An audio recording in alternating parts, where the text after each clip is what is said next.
Hospital wards in Nasiriya remain full after security forces opened fire on protesters last week. In the intensive care unit, this demonstrator who was shot in the head clings on to life. Prayers are all his family has left after doctors declared him clinically dead. The lucky ones, if they can be called that, recover from non-fatal gunshot wounds. The flags they carried defiantly pinned to their hospital beds. 17-year-old SAIF AMMAR says all he wanted was a homeland. Instead, he got a bullet in his leg.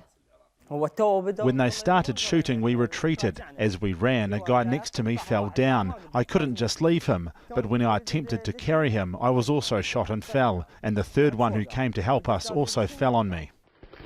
Video shows the moment of the attack.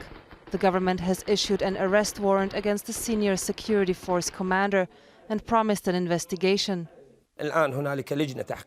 There's an investigative committee formed for this purpose at the highest levels, and for sure the people in charge of the investigation will bring those responsible to account, and they will be punished by the law. But the victims' relatives want more. I want the government to change. I don't want this government. I demand my son's rights. What is his guilt? Nasiriya has been rocked by violence many times since US troops invaded 16 years ago, but Iraqis say they are suffering unprecedented suppression now. Hundreds have been temporarily detained since protests began October 1st. This activist says he was lured to a meeting by intelligence officers who then arrested him. I got a call from someone. It was an unknown number. He said, "I'm so-and-so. We have supplies for your tent, and we want you to take it to your tent, specifically for your tent."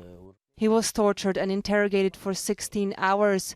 His body still bears marks of electrocution, and an X-ray shows a fractured rib.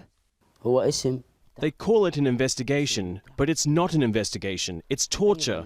Like the bulk of those arrested, he was soon released on bail, but many believe the use of violence is likely to continue. The problem that we have violence used, let us say by government or by other side, as they call them, third party.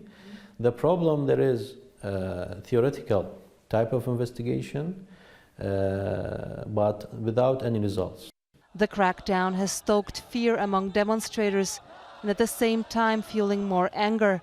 The people of Nasiriya have seen too much and lost too many to simply return to normal life. Simona, Foltyn, Al Jazeera, Nasiriya.